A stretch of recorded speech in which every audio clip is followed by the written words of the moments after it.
ಆತ್ಮೀಯ ವೀಕ್ಷಕ ಬಾಂಧವರೇ, ಹೊಸಕೊರಲ ವಿಶೇಷ ಮಾತುಕತೆ ಸುರಕ್ಷಾ ಸಂಜೀವಿನಿ, ನಿಮ್ಮ ಆರೋಗ್ಯಕ್ಕೊಂದು ಕೈಪಿಡಿ. ಈ ಕಾರ್ಯಕ್ರಮವನ್ನು ಚೂಂತಾರು ಸರೋಜಿನಿ ಭಟ್ ಪ್ರತಿಷ್ಠಾನ ರಿಜಿಸ್ಟರ್ಡ್ ಮಂಗಳೂರು ಇವರು ನಡೆಸಿಕೊಡ್ತಾ ಇದ್ದಾರೆ. ಇವರ ಪ್ರಾಯೋಜಕತ್ವದಲ್ಲಿ ಡಾಕ್ಟರ್ ಮುರಳಿ ಮೋಹನ್ ಚೂಂತಾರ್ರವರು ಈ ಕಾರ್ಯಕ್ರಮವನ್ನು ವಾರಕ್ಕೊಂದು ಆರೋಗ್ಯದ ಮಾಹಿತಿಯನ್ನು ನಮಗೆ ನೀಡುತ್ತಾ ಇದ್ದಾರೆ.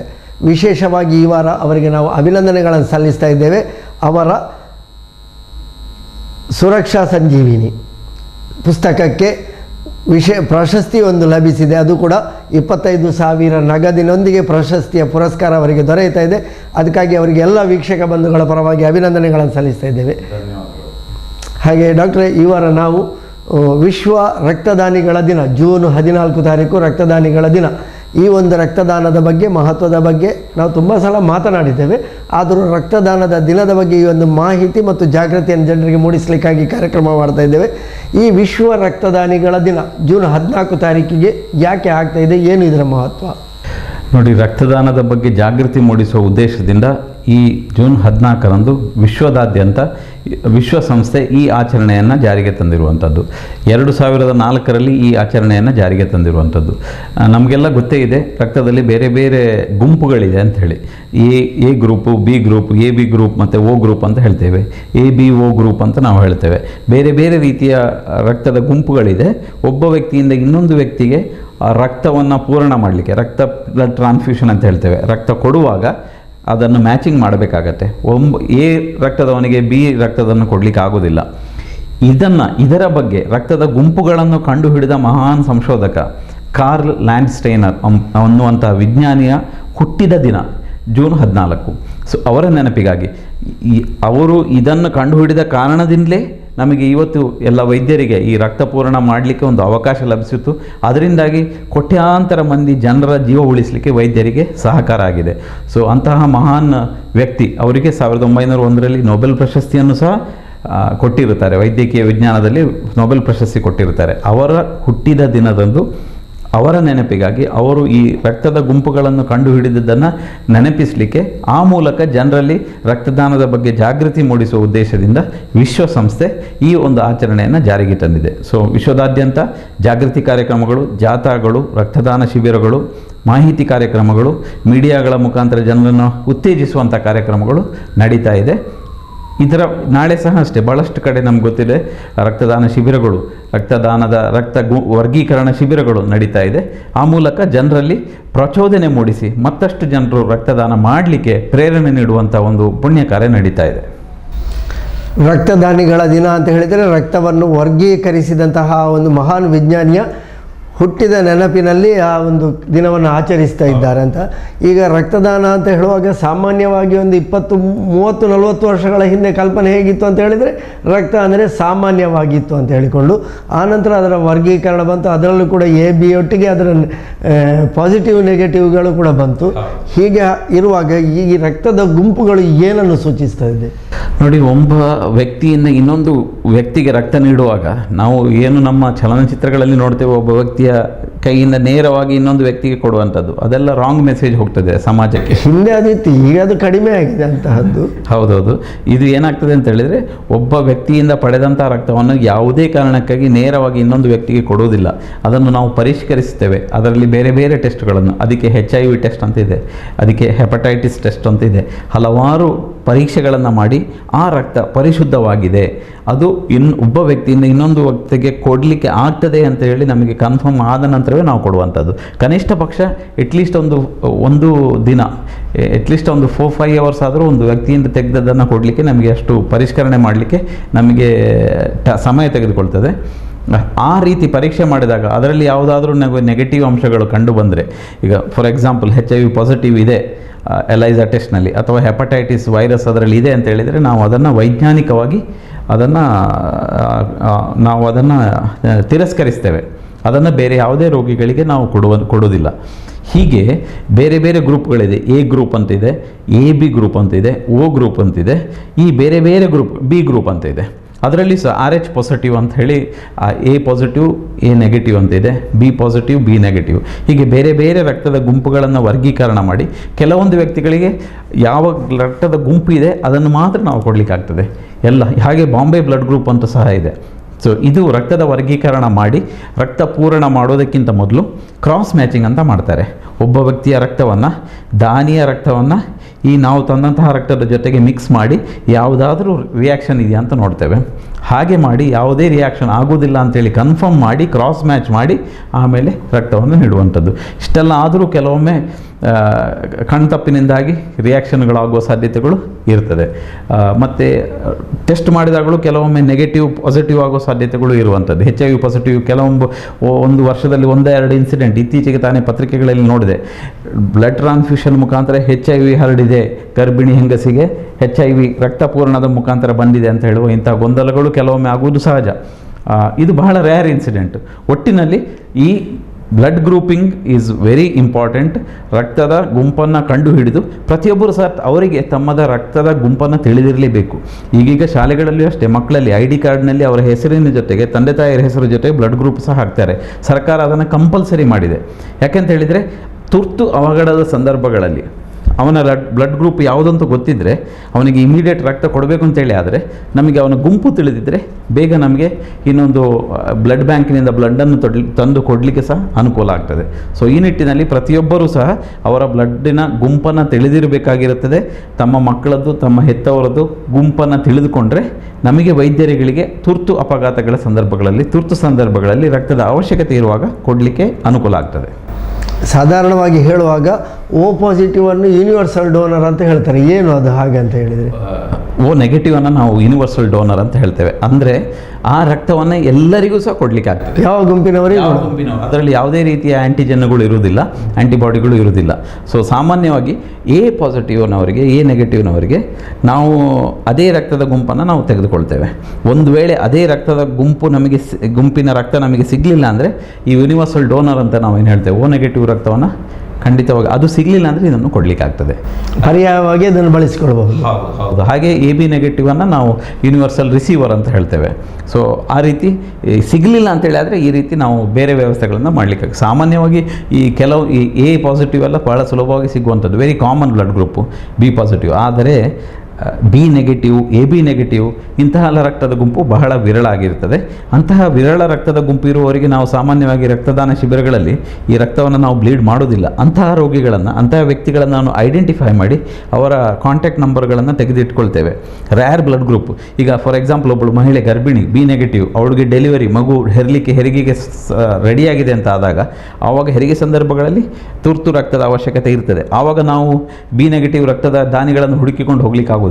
ಮೊದಲೇ ಐಡೆಂಟಿಫೈ ಮಾಡಿದಂತಹ ದಾನಿಗಳನ್ನು ಗುರುತಿಸಿ ಅವರನ್ನ ಬರ ಹೇಳಿ ರಕ್ತವನ್ನು ಬ್ಲೀಡ್ ಮಾಡಿ ರೆಡಿ ಮಾಡಿ ಇಟ್ಟುಕೊಳ್ಳುವಂಥದ್ದು. ಸೊ ರ್ಯಾರ್ ಬ್ಲಡ್ ಗ್ರೂಪ್ನವ್ರನ್ನ ನಾವು ಐಡೆಂಟಿಫೈ ಮಾಡಿ ಹೆಚ್ಚಿನ ಎಲ್ಲ ಬ್ಲಡ್ ಬ್ಯಾಂಕ್ಗಳಲ್ಲಿ ನಾವು ಅವರ ದಾನಿಗಳ ಲಿಸ್ಟನ್ನು ಇಟ್ಕೊಂಡಿರ್ತೇವೆ. ಆದರೆ ಕಾಮನ್ ಗ್ರೂಪ್ ಏನು O ಪಾಸಿಟಿವ್ ಇರ್ಬೋದು ಅಥವಾ A ಪಾಸಿಟಿವ್, ಅದು ಬಹಳ ಸುಲಭವಾಗಿ ಎಲ್ಲ ಕಡೆ ದೊರಕುತ್ತದೆ. ಈ ರ್ಯಾರ್ ಗ್ರೂಪ್ಗಳನ್ನು ನಾವು ಐಡೆಂಟಿಫೈ ಮಾಡಿ ಅಗತ್ಯ ಬಿದ್ದಾಗ ಮಾತ್ರ ಬ್ಲೀಡ್ ಮಾಡ್ತೇವೆ. ಯಾಕೆಂದರೆ ಒಮ್ಮೆ ಒಬ್ಬ ವ್ಯಕ್ತಿಯಿಂದ ನಾವು ರಕ್ತವನ್ನು, ಇಡೀ ರಕ್ತ, ಹೋಲ್ ಬ್ಲಡ್ ಅಂತ ಏನು ಹೇಳ್ತೇವೆ, ತಗೊಂಡ ಮೇಲೆ ಅದರ ಪರೀಕ್ಷೆಗಳು ಮುಗಿಸಿ ಅದರ ಜೀವಿತಾವಧಿ 35ರಿಂದ 42 ದಿವಸ. ಆ ನಂತರದ ಅಷ್ಟು ದಿವಸ ಆದಮೇಲೆ ಎಕ್ಸ್ಪೈರಿ ಡೇಟ್ ಅಂತ ಇರುತ್ತೆ, ನಾವು ಅದನ್ನು ಬಳಸಲಿಕ್ಕೆ ಆಗೋದಿಲ್ಲ. ಈ B ನೆಗೆಟಿವ್ ಅಥವಾ ಇಂತಹ ರಕ್ತಗಳನ್ನು ನಾವು ಬ್ಲೀಡ್ ಮಾಡಿ ಇಟ್ಕೊಂಡ್ರೆ ಅದರ ಯೂಸೇಜ್ ಆಗಲಿಲ್ಲ ಅಂತೇಳಿ ಆದರೆ ಅದು ವೇಸ್ಟ್ ಆಗ್ತದೆ. ಈ ಕಾರಣದಿಂದ ರ್ಯಾರ್ ಬ್ಲಡ್ ಗ್ರೂಪ್ಗಳನ್ನು ಐಡೆಂಟಿಫೈ ಮಾಡಿ ನಾವು ಅಗತ್ಯ ಬಿದ್ದಾಗ ಮಾತ್ರ ಬ್ಲೀಡ್ ಮಾಡ್ತೇವೆ. ಹೆಚ್ಚಿನ ಎಲ್ಲ ಬ್ಲಡ್ ಬ್ಯಾಂಕ್ಗಳು ಈ ಪಾಲಿಸಿಯನ್ನು ಇದು ಮಾಡ್ತದೆ. ಆದರೆ ಬಹಳ ಸುಲಭವಾಗಿ ದೊರಕುವಂಥ O ಪಾಸಿಟಿವ್, A ಪಾಸಿಟಿವ್ ರಕ್ತಗಳನ್ನು ಬ್ಲಡ್ ಬ್ಯಾಂಕ್ಗಳಲ್ಲಿ ಸಾಮಾನ್ಯವಾಗಿ ಶೇಖರಿಸಿಟ್ಕೊಂಡಿರ್ತಾರೆ. ಅಗತ್ಯ ಬಿದ್ದಾಗ ಅಲ್ಲಿಂದ ಬ್ಲಡ್ ಬ್ಯಾಂಕ್ಗಳಿಗೆ ಹೋಗಿ ಬೇಕಾದ ರಕ್ತವನ್ನು ತೆಗೆದುಕೊಂಡು ವೈದ್ಯರ ಆದೇಶದ ಮೇರೆಗೆ ರಕ್ತಪೂರ್ಣವನ್ನು ಮಾಡಲಿಕ್ಕಾಗ್ತದೆ. ಆತ್ಮೀಯ ವೀಕ್ಷಕ ಬಾಂಧವರೇ, ಪಸಕೂರಲ್ನ ವಿಶೇಷ ಮಾತುಕತೆಯಲ್ಲಿ ವಿಶ್ವ ರಕ್ತದಾನಿಗಳ ದಿನ, ಇದರ ಆಚರಣೆ, ಇದರ ಮಹತ್ವ ಏನು, ರಕ್ತ ಯಾವ ರೀತಿಯಲ್ಲಿ ನಾವು ಬಳಸಿಕೊಳ್ತೇವೆ, ವರ್ಗೀಕರಣ ಹೇಗೆ ಎನ್ನುವ ಬಗ್ಗೆ ಮಾಹಿತಿಯನ್ನು ನೀಡ್ತಾ ಇದ್ದಾರೆ ಡಾಕ್ಟರ್ ಮುರಳಿ ಮೋಹನ್ ಚೂಂತಾರ್ ಅವರು. ಡಾಕ್ಟರ್, ಈಗ ನೀವು ರಕ್ತ ವರ್ಗೀಕರಣದ ಬಗ್ಗೆ ಹೇಳಿದಿರಿ, ಯಾವೆಲ್ಲ ರಕ್ತದ ಗುಂಪುಗಳನ್ನು ಯಾವ ರೀತಿ ಉಪಯೋಗ ಮಾಡ್ತೀರಿ ಅಂತ ಹೇಳಿದಿರಿ. ಈಗ ರಕ್ತದಾನ ಅಂತ ಹೇಳುವಾಗ ಯಾರೆಲ್ಲ ರಕ್ತದಾನ ಮಾಡಬಹುದು? ನೋಡಿ, ಸಾಮಾನ್ಯವಾಗಿ 18 ವರ್ಷ ಕಳೆದ ಮೇಲೆ ಅಡಲ್ಟ್ಹುಡ್ ಅಂತ ನಾವು ಹೇಳ್ತೇವೆ, ಅದರಿಂದ 65 ವರ್ಷದವರೆಗೆ ರಕ್ತದಾನ ಮಾಡಬಹುದು. ಅದಕ್ಕಿಂತ 18 ವರ್ಷ ಕೆಳಗಿನವರಿಗೆ ರಕ್ತದಾನಕ್ಕೆ ನಾವು ಅವಕಾಶ ನೀಡುವುದಿಲ್ಲ. 65 ಕಳೆದ ಮೇಲೆ ಅವರಿಗೆ ಆದಂತಹ ದೈಹಿಕವಾದಂಥ ಸಮಸ್ಯೆಗಳಿರುವ ಕಾರಣಗಳಿಂದ ಬ್ಲೀಡ್ ಮಾಡುವುದಿಲ್ಲ. ಇನ್ನು ಕನಿಷ್ಠ ದೇಹದ ತೂಕ 45 kg ಜಾಸ್ತಿ ಇರಬೇಕು. ದೇಹದ ತೂಕ ಕಡಿಮೆ ಇದ್ದಾಗ ನಮ್ಮ ದೇಹದ ತೂಕದ 7ರಿಂದ 8% ನಮ್ಮ ದೇಹದಲ್ಲಿ ರಕ್ತ ಇರ್ತದೆ. ಒಂದು ಎವರೇಜ್ ಸಾಮಾನ್ಯ ಮನುಷ್ಯನಲ್ಲಿ 60 kg ಮನುಷ್ಯನಲ್ಲಿ 5ರಿಂದ 6 ಲೀಟರ್ನಷ್ಟು ರಕ್ತ ಇರುವಂಥದ್ದು, 5.5-6 ಲೀಟರ್ ರಕ್ತ ಇರ್ತದೆ. ಸೊ ನಾವು ಬಾಡಿ ವೆಯ್ಟ್ ಕಡಿಮೆ ಆದಾಗೆ ರಕ್ತದ ಪ್ರಮಾಣನೂ ವಾಲ್ಯೂಮ್ ಸಹ ಕಡಿಮೆ ಇರ್ತದೆ. ಸೊ ನಾವು 45 kg ಕಡಿಮೆ ಇದ್ದರೆ ಅವರು ಅಂಡರ್ ವೆಯ್ಟ್ ಅಂತೇಳಿ ಅಂಥವರಿಂದ ರಕ್ತ ತೆಗೆದುಕೊಳ್ಳೋದಿಲ್ಲ. ಮತ್ತು ಹಿಮೋಗ್ಲೋಬಿನ್ ಅಂಶವನ್ನು ಸಹ ನಾವು ಚೆಕ್ ಮಾಡಬೇಕಾಗತ್ತೆ. ರಕ್ತದಲ್ಲಿ ಹಿಮೋಗ್ಲೋಬಿನ್ ಅಂಶ ಕಡಿಮೆ ಇದ್ದರೆ ನಾವು ಅದನ್ನು ರಕ್ತಹೀನತೆ ಅಂತ ಹೇಳ್ತೇವೆ. 12.5 ಮಿನಿಮಮ್ ಇರಲೇಬೇಕಾಗತ್ತೆ, ಮಹಿಳೆಯರಿಗಾಗಲಿ ಪುರುಷರಿಗಾಗಲಿ. ಸಾಮಾನ್ಯವಾಗಿ ನಮ್ಮ ಭಾರತೀಯ ಮಹಿಳೆಯರಲ್ಲಿ 12-12.5 ಇರುತ್ತದೆ, ಪುರುಷರಲ್ಲಿ 14-15 ಇರುತ್ತದೆ ಹಿಮೋಗ್ಲೋಬಿನ್. ಸೊ ಹಿಮೋಗ್ಲೋಬಿನ್ ಲೆವೆಲ್ ಕಡಿಮೆ ಇದ್ದರೆ ಅಂಥವರಿಗೆ ನಾವು ಬೇರೆ ಪರೀಕ್ಷೆಗಳ ಮುಖಾಂತರ ಯಾಕಾಗಿ ರಕ್ತಹೀನತೆ ಆಗಿದೆ ಅಂತ ನೋಡಿ ಆಮೇಲೆ ಅದನ್ನು ಕ್ಯೂರ್ ಮಾಡಿದ ನಂತರ ರಕ್ತದಾನಕ್ಕೆ ಅವಕಾಶ ಮಾಡಿಕೊಡುವಂಥದ್ದು. ಇದಲ್ಲದೆ ರಕ್ತದಾನ ಮಾಡುವ ವ್ಯಕ್ತಿಗೆ ಆ ಸಂದರ್ಭಗಳಲ್ಲಿ BP ಇರಬಾರ್ದು, ಹೆಚ್ಚಿನ ರಕ್ತದೊತ್ತಡ ಇರಬಾರ್ದು, ಅತಿಯಾದ ಡಯಾಬಿಟಿಸ್ ಇರಬಾರ್ದು, ಮತ್ತು ಇದು ಆ ದಿವಸ ಅವರಿಗೆ ನಾರ್ಮಲ್ BP ಇರಬೇಕಾಗತ್ತೆ. 120/80 ಅಂತ ನಾವು ಏನು ಹೇಳ್ತೇವೆ ಅದು ಅಷ್ಟು ನಾರ್ಮಲ್ ಆಗಿದ್ದರೆ ರಕ್ತದಾನ ಮಾಡಲಿಕ್ಕೆ. ಅದಕ್ಕಿಂತ ಜಾಸ್ತಿ ಅತಿಯಾದ ರಕ್ತದೊತ್ತಡ ಇದ್ದರೆ, ಡಯಾಸ್ಟೋಲಿಕ್ ಪ್ರೆಷರ್ 100ಕ್ಕಿಂತ ಜಾಸ್ತಿ ಇದೆ ಅಂತೇಳಿ ಆದರೆ ವೈದ್ಯರು ಪರೀಕ್ಷೆ ಮಾಡಿ. ಸಾಮಾನ್ಯವಾಗಿ ರಕ್ತದಾನ ಮಾಡುವ ಮೊದಲು ಒಂದು ಬೇಸಿಕ್ ಸ್ಕ್ರೀನಿಂಗ್ ಅಂತ ಮಾಡ್ತಾರೆ. ಅವನಿಗೆ ದೇಹದ ಉಷ್ಣತೆ ಜಾಸ್ತಿ ಇದೆಯಾ ಅಂಥೇಳಿ, ಜ್ವರ ಏನಾದರೂ ಇದ್ದರೆ ಅವರನ್ನು ರಕ್ತದಾನ ಮಾಡಲಿಕ್ಕೆ ಅವಕಾಶ ನೀಡುವುದಿಲ್ಲ. ಮತ್ತು ನಾಡಿ ಬಡಿತ ತುಂಬ ಜೋರಾಗಿದ್ದರೆ, ಸಾಮಾನ್ಯವಾಗಿ 72 ಅಂತ ನಾವು ಹೇಳ್ತೇವೆ, ಅದು 100ಕ್ಕಿಂತ ಜಾಸ್ತಿ ಪಾಲ್ಪಿಟೇಷನ್ ಅಂತ ಹೇಳ್ತೇವೆ, ಅಥವಾ ರಕ್ತದ ನಾಡಿ ಬಡಿತ ಜಾಸ್ತಿಯಾಗಿ ಜೋರಾಗಿ ಬಡ್ಕೊಳ್ತಾ ಇದ್ದರೆ ಏನೋ ಹೃದಯದಲ್ಲಿ ತೊಂದರೆ ಇದೆ ಅಂಥೇಳಿ. ಸೊ ಒಬ್ಬ ವ್ಯಕ್ತಿಯನ್ನು ರಕ್ತದಾನ ಮಾಡುವ ಮೊದಲು ಅವನ ವೆಯ್ಟ್, ಹೈಟು, ಮತ್ತು ಅವನು ಹಿಂದಿನ ರಾತ್ರಿ ಚೆನ್ನಾಗಿ ನಿದ್ದೆ ಮಾಡಿದ್ದಾನೋ, ಯಾವುದಾದ್ರೂ ಟೆನ್ಷನ್, ರಾತ್ರಿ ಇಡೀ ನಿದ್ದೆ ಮಾಡದೆ ಅವನು ಯಾವುದೋ ಯಕ್ಷಗಾನಕ್ಕೆ ಹೋಗಿ ಬಂದು ಬೆಳಿಗ್ಗೆ ರಕ್ತದಾನ ಮಾಡ್ತೇನೆ ಅಂತ ಹೇಳಿದರೆ ವೈದ್ಯರು, ರಾತ್ರಿ ಹಿಡಿದು ಕುಡಿದು ಪಾರ್ಟಿ ಮಾಡಿದರೆ, ಹೌದು, ಹಿಂದಿನ ರಾತ್ರಿ ಸ್ಮೋಕ್ ಮಾಡಿರ್ತಾರೆ 1 ಗಂಟೆಗಳ ಮೊದಲು, ಅಥವಾ ಮದ್ಯಪಾನ ಮಾಡಿದರೆ, ಇದೆಲ್ಲವನ್ನು ನೋಡಿ ವೈದ್ಯರು ಕೂಲಂಕುಷವಾಗಿ ಪರಿಶೀಲಿಸಿ ಅವನು ಫಿಟ್ ಅಂತ ಹೇಳಿ, ಒಬ್ಬ ಬಂದವರಿಗೆಲ್ಲ ರಕ್ತದಾನ ಮಾಡಿ ಅಂತ ನಾವು ಹೇಳೋದಿಲ್ಲ, ಅವರ ಎಲ್ಲವನ್ನು ಕೂಲಂಕುಷವಾಗಿ ಪರಿಶೀಲಿಸಿ ಟೆಸ್ಟ್ ಮಾಡಿ ಆಮೇಲೆ ಅವರಿಂದ ಒಂದು ವಾಲಂಟ್ರಿ ಬ್ಲಡ್ ಡೊನೇಷನ್ ಅಂತ ನಾವು ಹೇಳ್ತೇವೆ. ಇದು ಫೋರ್ಸ್ಡ್ ಬ್ಲಡ್ ಡೊನೇಷನ್ ಅಲ್ಲ. ಹಿಂದಿನ ಕಾಲದಲ್ಲೆಲ್ಲ ಈ ರಕ್ತವನ್ನು ಮಾರುವಂಥ ಪ್ರಕ್ರಿಯೆ ಇತ್ತು. ಆಮೇಲೆ ಕಾನೂನಿನ ತೊಂದರೆಗಳು ಬಂದ ನಂತರ ಅದನ್ನು ಗೌರ್ಮೆಂಟ್ ಬ್ಯಾನ್ ಮಾಡಿತು. ಇವತ್ತೇನಿದ್ರು ಸ್ವಯಂ ಪ್ರೇರಿತರಾಗಿ ರಕ್ತದಾನ ಮಾಡುವಂಥದ್ದು. ನಾನು ನನ್ನ ವೈಯಕ್ತಿಕವಾಗಿ ನಾನು ಇಚ್ಛಾನುಸಾರ ನಾನು ಒಪ್ಪಿಕೊಂಡು ರಕ್ತದಾನ ಮಾಡ್ತೇನೆ ಅಂತ ಹೇಳಿ ಅವನು ಸೈನ್ ಹಾಕಬೇಕಾಗತ್ತೆ. ಇದರಲ್ಲಿ ಫಾರ್ಮ್ ಅಂತ ಇದೆ, ರಕ್ತ ಕೊಡುವಾಗ ಅಂತಹ ಒಂದು ಘೋಷಣಾ ಪತ್ರಕ್ಕೆ ದಸ್ಕತ್ ಹಾಕಿ ಕೊಡು, ನನ್ನ ಮನಸ್ಸಿನ ಇಚ್ಛೆಯಿಂದ ನಾನು ರಕ್ತದಾನ ಮಾಡ್ತಾ ಇದ್ದೇನೆ ಅಂತ ಹೇಳಿ.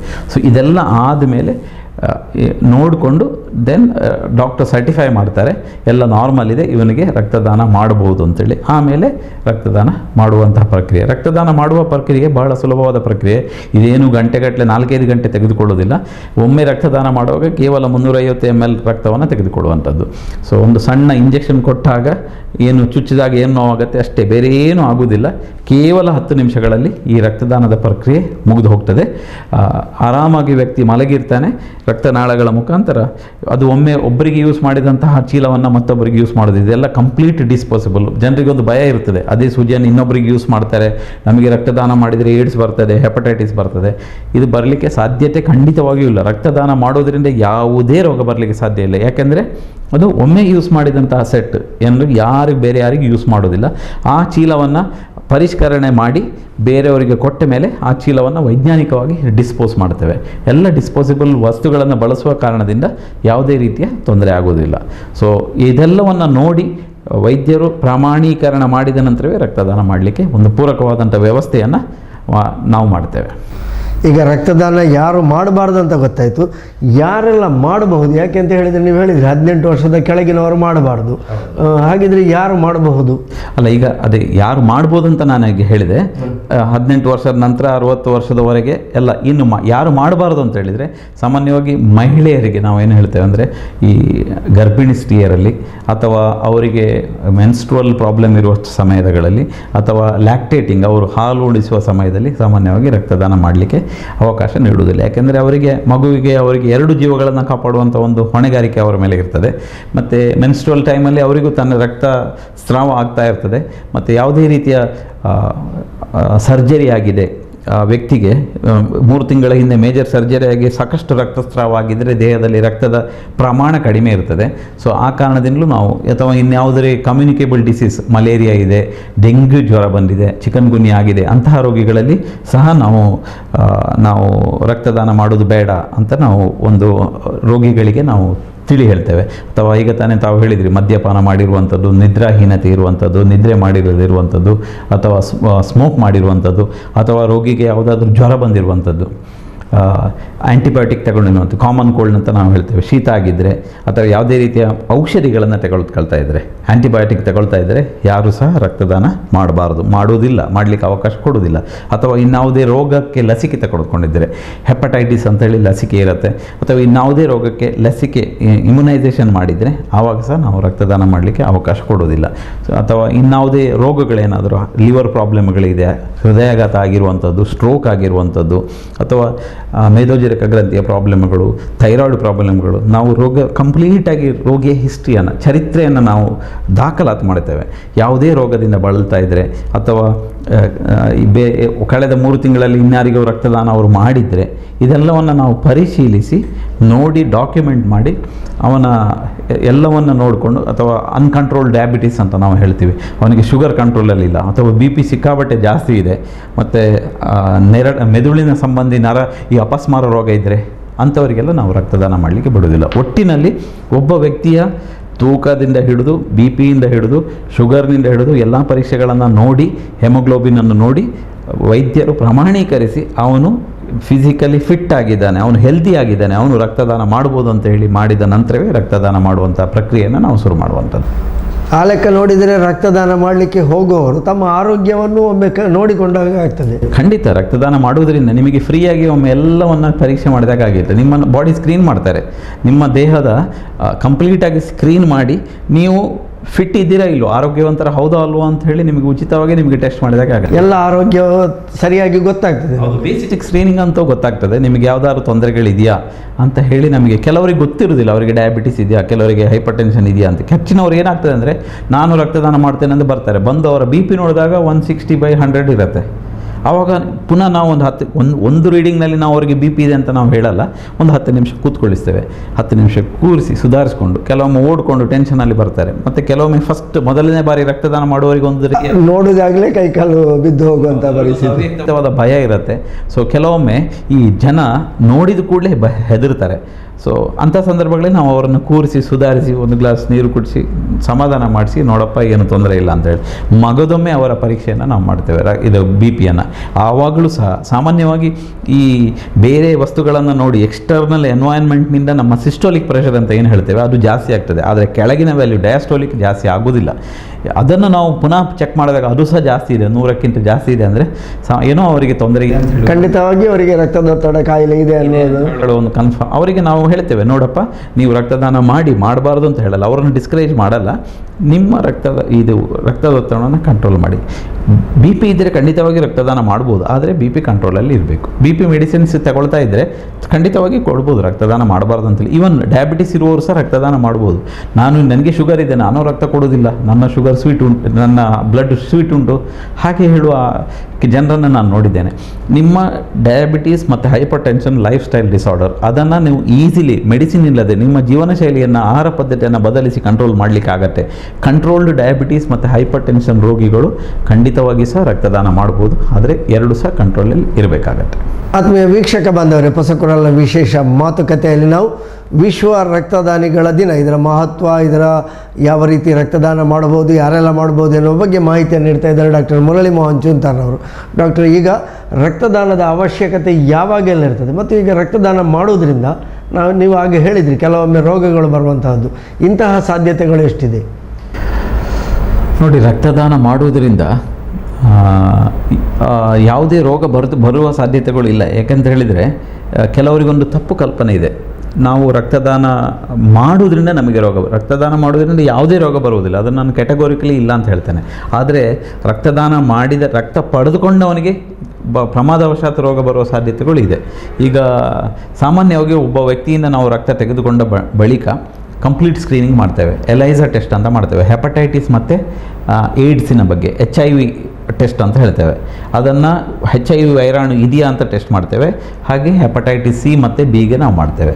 ಸೊ ಅದು ELISA ಟೆಸ್ಟ್ ಮುಖಾಂತರ ಆ ತೆಗೆದುಕೊಂಡ ರಕ್ತ ಪರಿಶುದ್ಧವಾಗಿದೆ ಅಂತ ಹೇಳಿ ಮಾಡಿಕೊಂಡು ಆಮೇಲೆ ಕೊಡುವಂಥದ್ದು. ಆಮೇಲೆ ಮಲೇರಿಯಾ, ಸಿಫಿಲಿಸ್ ಈಗಿನ ಕಾಲದಲ್ಲಿ ನಿರ್ಮೂಲನ ಆಗಿದೆ, ಆದರೆ ಮಲೇರಿಯಾ ವೆರಿ ಕಾಮನ್, ಅದನ್ನು ಟೆಸ್ಟ್ ಮಾಡ್ತೇವೆ. ಸೊ ಎಲ್ಲ ಪರೀಕ್ಷೆಗಳನ್ನು ಮಾಡಿ ಆಮೇಲೆ ರೋಗಿಗಳಿಗೆ ಕೊಡುವಂಥದ್ದು. ಕೆಲವೊಮ್ಮೆ ಏನಾಗ್ತದೆ ಅಂತ ಹೇಳಿದರೆ, ಈ ವಿಂಡೋ ಪೀರಿಯಡ್ ಅಂತೇಳಿ ಒಂದು ರೋಗಾಣು, ವೈರಸ್ಸಿನ ರೋಗಾಣು HIV ವೈರಸ್ ದೇಹಕ್ಕೆ ಸೇರಿದ ಮೇಲೆ ಆ ವಿಂಡೋ ಪೀರಿಯಡ್ ಸೇರಿ ಒಂದು 14 ದಿನದ ಒಳಗೆ ಇದ್ದರೆ ಅದು ELISA ಟೆಸ್ಟಲ್ಲಿ ಗೊತ್ತಾಗಲ್ಲ. ಆವಾಗ ನಾವು ವಿಶೇಷವಾದಂಥ ಪರೀಕ್ಷೆ NAT ಅಂತ ಇದೆ, ನ್ಯೂಕ್ಲಿಕ್ ಆ್ಯಸಿಡ್ ಟೆಸ್ಟ್ ಅಂತೇಳಿ, ಆ ಟೆಸ್ಟ್ಗಳನ್ನು ಮಾಡಬೇಕಾಗತ್ತೆ. ಅದು ಮಾಡಿದರೆ ಕಂಪ್ಲೀಟಾಗಿ ರಕ್ತ ಪರಿಶುದ್ಧ ಆಗಿದೆ ಅಂತ.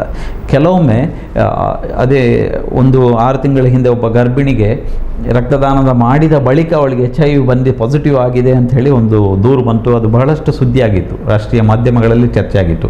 ಅದು ಇದೇ ಕಾರಣದಿಂದ ಅವರು ಒಬ್ಬ ವ್ಯಕ್ತಿಯಿಂದ ಪಡೆದಂತಹ ರಕ್ತವನ್ನು HIV ನೆಗೆಟಿವ್ ಅಂತ ಬಂದಿದ್ದರೂ ಸಹ ಆ ವಿಂಡೋ ಪೀರಿಯಡ್ನಲ್ಲಿ ಕೆಲವೊಮ್ಮೆ ಮಿಸ್ ಆಗೋ, ಅದು 10,000ದಲ್ಲಿ ಒಬ್ಬರಿಗೆ ಆ ರೀತಿ ಆಗುವ ಸಾಧ್ಯತೆಗಳಿದೆ. ಬಹಳ ಅಪರೂಪಕ್ಕೊಮ್ಮೆ ಇಂತಹ ಘಟನೆಗಳು ನಡೆದಿರುವ ಸಾಧ್ಯತೆಗಳಿದೆ. ಒಟ್ಟಿನಲ್ಲಿ ರಕ್ತದಾನ ಮಾಡಿದ ವ್ಯಕ್ತಿಯಿಂದ ಪಡೆದಂತಹ ರಕ್ತವನ್ನು ಪರಿಶುದ್ಧ ಅಂತ ಹೇಳಿ ಮಾಡಿದ ಮುಖಾಂತರ ನಾವು ಬೇರೆ ವ್ಯಕ್ತಿಗೆ ಕೊಡುವಂಥದ್ದು. ರಕ್ತದಾನ ಮಾಡಿದವನಿಗೆ ಖಂಡಿತವಾಗಿಯೂ ಯಾವುದೇ ರೀತಿಯ ರೋಗಗಳು ಬರುವ ಸಾಧ್ಯತೆಗಳು ಇಲ್ಲ ಅಂತೇಳಿ ನಾನು ಕ್ಯಾಟಗೋರಿಕಲಿ ಹೇಳ್ತೇನೆ. ಅದರಿಂದ ಆರೋಗ್ಯ ವೃದ್ಧಿಸ್ತದೆ ಅಂತ ಹೇಳ್ತಾರೆ. ಖಂಡಿತ. ಈಗ ರಕ್ತದಾನ ಮಾಡುವುದರಿಂದ ವ್ಯಕ್ತಿಗೆ ಹಲವಾರು ಲಾಭಗಳಿದೆ. ನಂಬರ್ 1, ಒಂದು ಜೀವ ಉಳಿಸಿದಂತಹ ಸಾರ್ಥಕತೆ.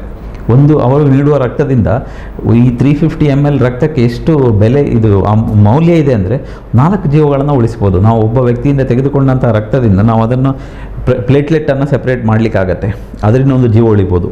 ಮತ್ತು ಪ್ಲಾಸ್ಮಾ, ಈಗ ಯಾವುದಾದ್ರು ಬರ್ನ್ ಪೇಷಂಟಿಗೆ ಪ್ಲಾಸ್ಮಾ ಬೇಕು ಅಂತ ಹೇಳಿದರೆ ಅದನ್ನು ನಾವು 7 ವರ್ಷಗಳ ಕಾಲ -170 ಡಿಗ್ರಿನಲ್ಲಿ ನಾವು 7 ವರ್ಷಗಳ ಕಾಲ ಸೇವ್ ಮಾಡಿ ಇಡಲಿಕ್ಕಾಗತ್ತೆ.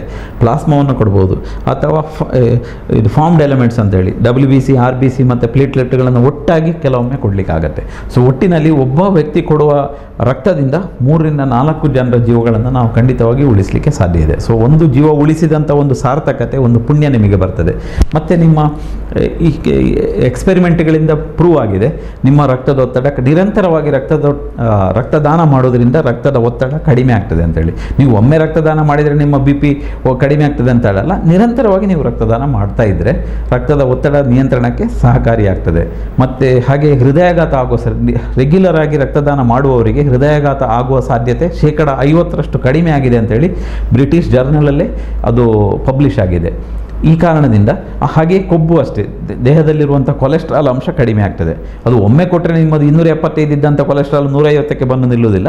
ನೀವು ನಿರಂತರವಾಗಿ ರಕ್ತದಾನ ಮಾಡ್ತಾ ಇದ್ದರೆ ಅದು ಏನಾಗ್ತದೆ, ದೇಹದಲ್ಲಿ ಹೊಸ ರಕ್ತ ಉತ್ಪಾದನೆ ಮಾಡಲಿಕ್ಕೆ ಈ ಬೋನ್ ಮ್ಯಾರೋ, ಅಸ್ಥಿಮಜ್ಜೆಯಲ್ಲಿ ರಕ್ತ ಉತ್ಪತ್ತಿಯಾಗುವಂಥದ್ದು, ಹೊಸ ರಕ್ತ ಉತ್ಪಾದನೆ ಆಗಲಿಕ್ಕೆ ಒಂದು ಪ್ರಚೋದನೆ ನೀಡುತ್ತದೆ. ನಿರಂತರವಾಗಿ ನೀವು ಮಾಡ್ತಾ ಇದ್ದರೆ BP ಕಂಟ್ರೋಲ್ ಆಗ್ತದೆ, ಹಾರ್ಟ್ ಅಟ್ಯಾಕ್ ಆಗೋ ಸಾಧ್ಯತೆ ಕಡಿಮೆ ಆಗ್ತದೆ, ಕೊಬ್ಬಿನ ಅಂಶ ಕಡಿಮೆ ಆಗ್ತದೆ, ಮತ್ತು ನಿಮಗೆ ಒಂದು ರೀತಿಯ ನವ ಚೈತನ್ಯ, ನವ ಉಲ್ಲಾಸ.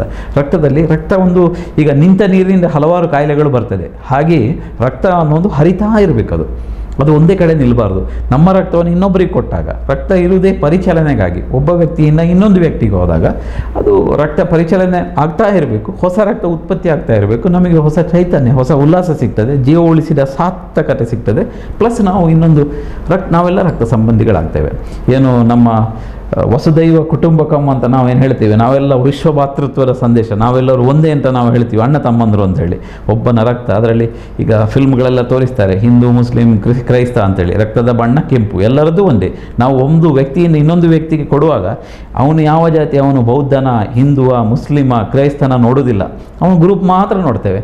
ಯಾವುದೇ ಈವನ್ ಬ್ಲಡ್ ಫಿಲ್ಲಿಂಗ್ ಫಾರ್ಮಲ್ಲಿ ಅವನ ಜಾತಿಯನ್ನು ಮೆನ್ಷನ್ ಮಾಡಲ್ಲ. ನೀವು ಯಾವುದಾದ್ರು ಒಂದು ಕೆಲಸಕ್ಕೆ ಸೇರಬೇಕಾದ್ರೆ ನೀವು ಅಲ್ಲಿ ಬರಿಬೇಕು ನಿಮ್ಮ ಡಿಗ್ರಿ, ವಿದ್ಯಾಭ್ಯಾಸ, ಜಾತಿ, ಉಪಜಾತಿ ಎಲ್ಲವನ್ನೂ ಬರಿಬೇಕಾಗತ್ತೆ.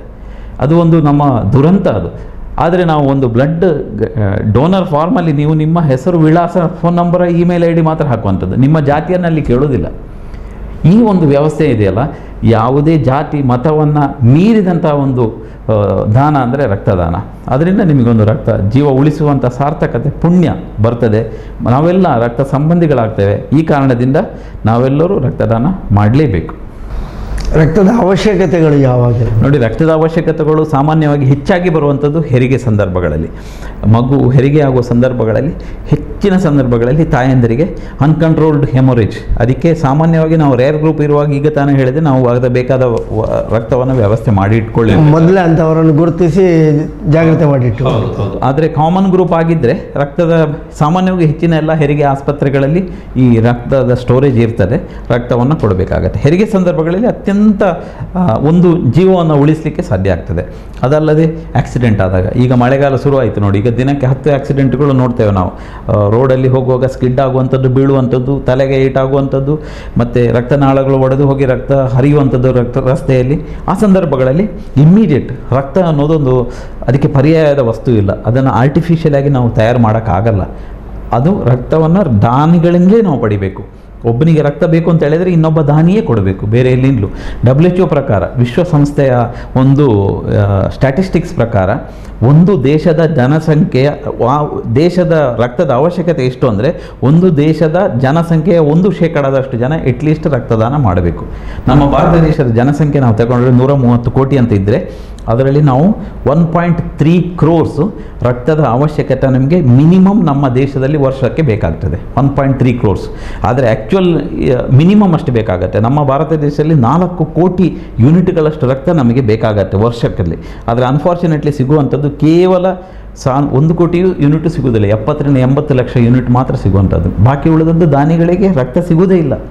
ಅಂತಹ ಸಂದರ್ಭಗಳಲ್ಲಿ ಏನಾಗ್ತದೆ, ಜೀವ ಕಳೆದುಕೊಳ್ಬೇಕಾದಂಥ ವ್ಯವಸ್ಥೆಗೆ ಆಗ್ತದೆ. ಈ ಕಾರಣದಿಂದ ಹೆಚ್ಚಿನ ಎಲ್ಲ ಜನರು ರಕ್ತದಾನ ಮಾಡಬೇಕು. ಪ್ರತಿ ಸ್ಟ್ಯಾಟಿಸ್ಟಿಕ್ಸ್ ಪ್ರಕಾರ ಪ್ರತಿ 1 ನಿಮಿಷಕ್ಕೆ 5 ಯೂನಿಟ್ಗಳ ರಕ್ತ ಬೇಕಾಗ್ತದೆ. ಎಲ್ಲೋ ಜಗತ್ತಿನಲ್ಲಿ ಎಲ್ಲೋ ಒಂದು ಕಡೆ ರಕ್ತದ ಅವಶ್ಯಕತೆ ಇರ್ತದೆ. ಇದನ್ನು ಮನಗಂಡು ಎಲ್ಲರೂ ಸಹ ರಕ್ತದಾನ ಮಾಡಬೇಕು. ಇಲ್ಲಿ ಹಾಗಾದರೆ ಮಾತ್ರ, ಈಗ ಅಪಘಾತ ಆದಾಗ, ಹೆರಿಗೆ ಸಂದರ್ಭಗಳಲ್ಲಿ, ಅಥವಾ ಯಾವುದಾದ್ರು ಸರ್ಜರಿ, ದೊಡ್ಡ ಸರ್ಜರಿ ಮಾಡಬೇಕಾದಾಗ, ಈ ಕ್ಯಾನ್ಸರ್ ಸರ್ಜರಿ ಅಂತ ಹೇಳ್ತೇವೆ, ಯಾವುದೇ ಹಾರ್ಟ್ ಆಪ್ರೇಷನ್, ನಮ್ಗೆ ಗೊತ್ತಿರ್ಬೋದು. ಹಾರ್ಟ್ ಆಪ್ರೇಷನ್ ಆದಾಗ ಡಾಕ್ಟರ್ ಹೇಳ್ತಾರೆ, ನಾಳೆ ದೊಡ್ಡ ಆಪ್ರೇಷನ್ ಇದೆ, 8 ಗಂಟೆ ಆಪ್ರೇಷನ್ ಇದೆ, 5 ಬಾಟ್ಲ್ ರಕ್ತ ರೆಡಿ ಮಾಡಿ ಅಂತೇಳಿ. ಅಥವಾ ಇನ್ಯಾವುದೇ ಡಿಸೀಸ್, ರೋಗ ಬಂದಾಗ, ಈಗ ನೋಡಿ ಡೆಂಗ್ಯೂ ಜ್ವರ, ಈಗ ಮಳೆಗಾಲ ಆದಾಗ ಶುರುವಾಗ್ತದೆ, ಮಲೇರಿಯಾ, ಡೆಂಗು, ಚಿಕನ್ ಗುನ್ಯಾ ಅಂತೇಳಿ. ಡೆಂಗ್ಯೂ ಜ್ವರ ಬಂದಾಗ ಪ್ಲೇಟ್ಲೆಟ್ ಸಂಖ್ಯೆ ಕಡಿಮೆ ಆದಾಗ ಡಾಕ್ಟರ್ ಹೇಳ್ತಾರೆ, ನೋಡಿ ಪ್ಲೇಟ್ಲೆಟ್ ಸಂಖ್ಯೆ ಕಡಿಮೆ ಆಗ್ತಾ ಇದೆ, ರಕ್ತದ ವ್ಯವಸ್ಥೆ ಮಾಡಿ ಅಂತೇಳಿ. ಸೊ ಹಲವಾರು ಕಾರಣಗಳಿಂದ ರಕ್ತದ ಅವಶ್ಯಕತೆ ಇರ್ತದೆ. ಆ ಸಂದರ್ಭಗಳಲ್ಲಿ ರಕ್ತವನ್ನು ನಾವು ನೀಡಿ ದೇಹದ ವಾಲ್ಯೂಮನ್ನು, ರಕ್ತದ ನಾಳದಲ್ಲಿ ಇರುವಂತಹ ರಕ್ತದ ವಾಲ್ಯೂಮನ್ನು ಮೇಂಟೈನ್ ಮಾಡಿದರೆ ರಕ್ತದ ಒತ್ತಡ ಕಡಿಮೆ ಆಗೋದು ತಪ್ತದೆ. ಒಂದು ವೇಳೆ ವಿಪರೀತ ರಕ್ತಸ್ರಾವ ಆದರೆ, ಒಬ್ಬ ವ್ಯಕ್ತಿಯ ದೇಹದಲ್ಲಿರುವಂಥ 5 ಲೀಟರ್ ರಕ್ತದಲ್ಲಿ ಒಂದು 500 ml 600 ml ವರೆಗೆ ರಕ್ತ ಸೋರಿ ಹೋದರೆ ಏನೂ ಆಗೋದಿಲ್ಲ.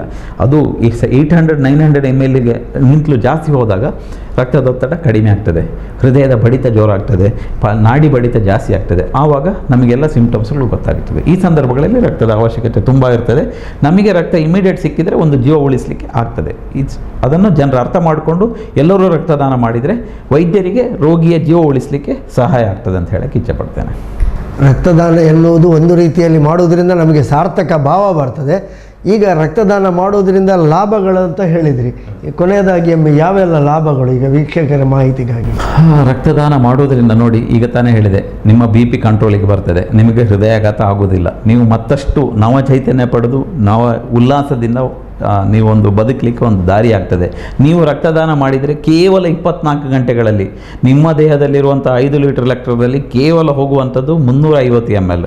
ಅದು ಒಂದೇ ದಿವಸದಲ್ಲಿ ಅದು ರಿಪ್ಲೇಸ್ ಆಗುತ್ತೆ. ನಿಮಗೆ ಕೊಲೆಸ್ಟ್ರಾಲ್ ಅಂಶ ಕಡಿಮೆ ಆಗ್ತದೆ. ಸೊ ನೀವು ಯೌವನದ, ನಿಮ್ಮ ವಯಸ್ಸು ಕಡಿಮೆ ಆಗ್ತದೆ ಅಂತ ಹೇಳ್ಬೋದು. ನೀವು ಹೊಸ ಚೈತನ್ಯದಿಂದ, ಹೊಸ ಉಲ್ಲಾಸದಿಂದ, ಹೊಸ ಜೀವನವನ್ನು ಮಾಡಲಿಕ್ಕೆ ನಿಮಗೆ ಒಂದು ರೀತಿಯ ಸ್ಫೂರ್ತಿ ದೊರಕ್ತದೆ.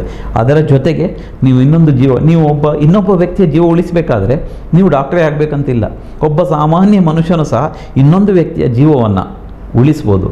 ಹೇಗೆ ಅಂದರೆ, ನಿಮ್ಮ ರಕ್ತವನ್ನು ನೀವು ನಿರಂತರವಾಗಿ ರಕ್ತದಾನ ಮಾಡಿ ಆವಾಗ ಇನ್ನೊಂದು ಜೀವ ಉಳಿಸಿದ ನಿಮಗೆ ಒಂದು ಸಾರ್ಥಕತೆ, ಪುಣ್ಯ ನಿಮಗೆ ಬರ್ತದೆ. ಅದು ನಿಮ್ಮ ಮಕ್ಕಳಿಗೆ, ಮೊಮ್ಮಕ್ಕಳಿಗೆಲ್ಲ ಈ ಪುಣ್ಯ ಹಂಚಿ ಹೋಗ್ತದೆ. ಒಂದು ಮಾತಿದೆ ಆಂಗ್ಲ ಭಾಷೆಯಲ್ಲಿ, every blood donor is A hero ಅಂತೇಳಿ. ಪ್ರತಿಯೊಬ್ಬ ರಕ್ತದಾನಿಯೂ ಸಹ ಹೀರೋ. ಯಾಕೆಂದರೆ ಅವನು ಯಾವಾಗ ಹೀರೋ ಆಗ್ತಾನೆ, ರಕ್ತದಾನ ಮಾಡಿ ಇನ್ನೊಂದು ಜೀವ ಉಳಿಸಿದಾಗ ಅವನು ಹೀರೋ ಆಗ್ತಾನೆ. ಇದನ್ನು ಜನರು ಅರ್ಥ ಮಾಡ್ಕೊಳ್ಬೇಕು. ನಾವು ಇವತ್ತೇನು ರಾಷ್ಟ್ರೀಯ ವಿಶ್ವ ರಕ್ತದಾನಿಗಳ ದಿನ ಅಂತ ಮಾಡ್ತೇವೆ, ಅದು ನಿರಂತರವಾಗಿ ನಡೀತಾ ಇರಬೇಕು. ನಾಳೆ ನಾವು ಸಿಂಬಾಲಿಕ್ ಆಗಿ ಮಾಡುವಂಥದ್ದು. ನೀವು ನಾಳೆ ಒಂದು ರಕ್ತ ಕೊಟ್ಟು, ಒಬ್ಬ ಪುರುಷ ಆಗಿದ್ದರೆ ಪ್ರತಿ 3 ತಿಂಗಳಿಗೊಮ್ಮೆ ರಕ್ತದಾನ ಮಾಡ್ಬೋದು, ಮಹಿಳೆ ಆದರೆ ಪ್ರತಿ 4 ತಿಂಗಳಿಗೊಮ್ಮೆ. ಒಂದು ಮಾತು ನಾನು ಹೇಳಲಿಕ್ಕೆ ಇಚ್ಛೆಪಡ್ತೇನೆ. ಒಬ್ಬ ವ್ಯಕ್ತಿ 18 ವರ್ಷದಿಂದ ಆರಂಭಗೊಂಡು ವರ್ಷಕ್ಕೆ 4 ಬಾರಿ ಒಬ್ಬ ಪುರುಷ 65 ವರ್ಷದವರೆಗೆ ನಾವು ರಕ್ತದಾನ ಮಾಡಿದರೆ ಏನಿಲ್ಲ ಅಂದರೂ ಒಂದು 700-800 ಲೀಟರ್ ರಕ್ತ ಕೊಡ್ಬೋದು. ಏನಿಲ್ಲ ಅಂದರೆ ಅವನು 1,000 ಜನರ ಜೀವವನ್ನು ಬದುಕಿಸ್ಬೋದು. ಒಬ್ಬ ಸಾಮಾನ್ಯ ಮನುಷ್ಯನಾಗಿ ನೀವು ಸಾವಿರಾರು ಜನರ ಜೀವ ಉಳಿಸಿದ ಪುಣ್ಯ ನಿಮಗೆ ಬರ್ತದೆ. ಸೊ ನಿರಂತರವಾಗಿ ರಕ್ತದಾನ ಮಾಡ್ತಾ ಇರಿ, ಜೀವ ಉಳಿಸ್ತಾ ಇರಿ, ಜೊತೆಗೆ ತಮ್ಮ ಆರೋಗ್ಯವನ್ನು ಹೆಚ್ಚಿಸಿಕೊಳ್ಳಿ. ಆ ಮೂಲಕ ನಾವು ಈ ಏನು ವಿಶ್ವ ರಕ್ತದಾನಿಗಳ ದಿನ ಅಂತ ಏನು ಆಚರಣೆ ಮಾಡೋದಕ್ಕೆ ಹೆಚ್ಚು ಅರ್ಥಪೂರ್ಣ ಆಗಲಿಕ್ಕೆ ಸಾಧ್ಯತೆ ಇದೆ ಅಂತ ಹೇಳಕ್ಕೆ ಇಚ್ಛೆ ಪಡ್ತೇನೆ. ವಿಶ್ವ ರಕ್ತದಾನಿಗಳ ದಿನ ಕೊನೆಯ ಒಂದು ಸಂದೇಶ ಏನು? ಈಗ ಎಲ್ಲರೂ ನಾವು ಮಾಹಿತಿಯನ್ನು ಕೇಳ್ತೇವೆ, ಹೆಚ್ಚಿನವರು ಕೊಡ್ತಾರೆ, ಆದರೆ ಕೆಲವರಿಗೆ ಅನ್ಯಾಯ ಮಾಡ್ಕೊಡೋ ಅನ್ನುವಂಥ ಒಂದು ಮನೋಭಾವನೆ. ಅದು ನೀವು ಹೇಳಿದ ಮಾತು 100ಕ್ಕೆ 100ರಷ್ಟು ನಿಜ. ಯಾಕೆಂತ ಹೇಳಿದರೆ ನಾವು ಅನುಭವಿಸ್ತೇವೆ ಇಂತಹ ಇದು ರಕ್ತದಾನ. ನಾವು ವಾರ್ಡಲ್ಲಿ ಪೇಷಂಟ್ಗಳನ್ನು ಕರ್ಕೊಂಡು ಬರ್ತಾರೆ, ಆಕ್ಸಿಡೆಂಟ್ ಆದಾಗ ತುರ್ತು ರಕ್ತ ಬೇಕಾಗಿರ್ತದೆ. ನಾವು ಕರ್ಕೊಂಡು ಬಂದವರ ಅವರ ತಂದೆ, ಅವರ ತಮ್ಮ, ಅವರ ತಂಗಿ ಹತ್ರ ಕೇಳ್ತೇವೆ, ನಿಮ್ಮ ಬ್ಲಡ್ ಗ್ರೂಪ್ ಸೇಮ್ ಫ್ಯಾಮಿಲಿ, ನಿಮ್ಮದು ಎ ಪಾಸಿಟಿವ್, ಅವ್ರದ್ದು ಎ ನೀವು ಕೊಡಿ ಅಂತೇಳಿ. ನನಗೆ ರಕ್ತ ಕೊಡಲಿಕ್ಕೆ ಭಯ ಆಗ್ತದೆ, ನಾನು ಮೊನ್ನೆ ಕೊಟ್ಟದಷ್ಟೇ ಅಂತೇಳಿ ಒಂದು ಸಣ್ಣ ಸುಳ್ಳು ಹೇಳ್ತಾರೆ. ಯಾಕೆ ಆ ರೀತಿ ಭಾವನೆ ಬರಬಾರ್ದು? ಸ್ವಂತ ಅಣ್ಣ ತಮ್ಮಂದಿರಿಗೆ ರಕ್ತ ಕೊಡಲಿಕ್ಕೆ ಹಿಂಜರಿಯುವಂತಹ ಒಂದು ವ್ಯವಸ್ಥೆ ಇದೆ. ಇದು ಆಗಬಾರ್ದು. ಪ್ರತಿಯೊಬ್ಬರಿಗೂ ಹಿಂದೆ ಮುಂದೆ ನೋಡದೆ ನಾವು ರಕ್ತವನ್ನು ಕೊಡಬೇಕಾಗುತ್ತೆ. ಯಾಕೆ ಅಂತ ಹೇಳಿದರೆ ಒಂದು ರಕ್ತ ಕೊಡೋದ್ರಿಂದ ನಿಮಗೆ ಯಾವುದೇ ರೀತಿ ತೊಂದರೆ ಆಗೋದಿಲ್ಲ ಅಂತ it is been proved beyond doubt. ಈ ಕಾರಣದಿಂದ ನಿರಂತರವಾಗಿ ನಾವು ನಮ್ಮ ಒಂದು ವರ್ಷಕ್ಕೆ ಈಗ ನಾವು ನಮ್ಮ ಹುಟ್ಟಿದ ಹಬ್ಬವನ್ನು ಆಚರಿಸ್ತೇವೆ, ಮ್ಯಾರೇಜ್ ಆ್ಯನಿವರ್ಸರಿ ಆಚರಿಸ್ತೇವೆ, ತಂದೆ ತಾಯಂದಿರ ಹುಟ್ಟಿದ ಹಬ್ಬ ಅಂತ ಆಚರಿಸ್ತೇವೆ. ನಾವು ಹುಟ್ಟಿದ ಹಬ್ಬದ ದಿವಸ ನಾನು ನಿಮಗೆ ದೇವಸ್ಥಾನಕ್ಕೆ ಹೋಗಬಾರ್ದು ಅಂತ ನಾನು ಹೇಳಲ್ಲ, ಚರ್ಚಿಗೂ ಹೋಗಿ, ಮಸೀದಿಗೂ ಹೋಗಿ. ಆದರೆ ಅದರ ಜೊತೆಗೆ ನೀವು ಹೋಟೆಲ್ಗೆ ಹೋಗಿ ಪಾರ್ಟಿ ಸಹ ಮಾಡ್ತೀರಾ. ಬೆಳಿಗ್ಗೆ ನೀವು ಎದ್ದು ಸ್ನಾನ ಮಾಡಿ ಆರಾಮಾಗಿ ಫ್ರೆಶ್ ಆಗಿ ಒಂದು ಬಾಟ್ಲ್ ರಕ್ತ ನೀವು ಕೊಟ್ಟರೆ ನಿಮ್ಮ ಹುಟ್ಟಿದ ಹಬ್ಬದ ದಿವಸ ನಿಮಗೆ ಅದರಲ್ಲಿ ಸಿಗುವಂಥ ಪುಣ್ಯ ನೀವು ಮಾಡುವ ಪಾರ್ಟಿಯಿಂದ ನಿಮಗೆ ಸಿಗಲಿಕ್ಕಿಲ್ಲ, ದೇವಸ್ಥಾನಕ್ಕೆ ಹೋಗೋದ್ರಿಂದ ಸಿಗಲಿಕ್ಕಿಲ್ಲ. ಸೊ ನಿಮ್ಮ ಈ ಆಚರಣೆಗಳನ್ನು ವರ್ಷದಲ್ಲಿ 1-2 ದಿವಸ ಒಳ್ಳೆಯ ದಿವಸಗಳನ್ನು ನೀವೇ ಸೆಲೆಕ್ಟ್ ಮಾಡ್ಕೊಳ್ಳಿ. ನಿಮ್ಮ ಹುಟ್ಟಿದ ಹಬ್ಬ ಅಥವಾ ನಿಮ್ಮ ಮದುವೆ ಆದ ದಿವಸ ನೀವು ನೇರವಾಗಿ ಯಾರನ್ನೂ ಕೇಳಬೇಡಿ. ಯಾವುದೇ ಮಂಗಳೂರಿನಲ್ಲಿ ಹೇಳಿದರೆ 10-11 ರಕ್ತದ ಬ್ಯಾಂಕ್ಗಳಿದೆ. ನೀವು ಅಲ್ಲಿ ಹೋಗಿ ಬೆಳಿಗ್ಗೆ 8 ಗಂಟೆಯಿಂದ ರಾತ್ರಿ 8 ಗಂಟೆವರೆಗೆ, ರಾತ್ರಿ ಹೊತ್ತು ತಗೊಳ್ಳಲ್ಲ, ಬೆಳಿಗ್ಗೆ 8ರಿಂದ ರಾತ್ರಿ 6 ಗಂಟೆವರೆಗೆ, ಸಾಯಂಕಾಲವರೆಗೆ ತಗೊಳ್ತಾರೆ. ರಾತ್ರಿ ಹೊತ್ತು ಯಾರೂ ಹೆಚ್ಚು ಬ್ಲೀಡ್ ಮಾಡಲ್ಲ. ಆ ಸಂದರ್ಭಗಳಲ್ಲಿ ನೀವು ಹೋಗಿ ನೇರವಾಗಿ ಇವತ್ತು ನನ್ನ ಹುಟ್ಟಿದ ಹಬ್ಬ, ನಾನು ಇವತ್ತು ರಕ್ತ ಕೊಡ್ತೇನೆ ಅಂತೇಳಿ ಅವರು ನಿಮಗೆ ಕೇಕ್ ತಿನ್ನಿಸಿ ಕಳಿಸ್ತಾರೆ, ನಿಮ್ಮನ್ನು ಹಾರ ಹಾಕಿ ಸನ್ಮಾನ ಮಾಡಿ ಕಳಿಸ್ತಾರೆ. ಈಗ ಮಂಗಳೂರಿನಲ್ಲಿ ಬಹಳ ನೋವಿನ ವಿಚಾರ, ಈಗ ಮಂಗಳೂರಿನಲ್ಲಿ ಹೆಚ್ಚಿನ ಎಲ್ಲ ಬ್ಲಡ್ ಬ್ಯಾಂಕ್ಗಳಲ್ಲಿ, ನಿನ್ನೆ ತಾನೇ ನಾನು ಮಾತಾಡಿದೆ, ಹೆಚ್ಚಿನ ಎಲ್ಲ ಬ್ಲಡ್ ಬ್ಯಾಂಕ್ಗಳಲ್ಲಿ ರಕ್ತದ ಬಹಳಷ್ಟು ಕೊರತೆ ಇದೆ. ಇದು ಜನರು ಅರ್ಥ ಮಾಡ್ಕೊಳ್ಬೇಕು.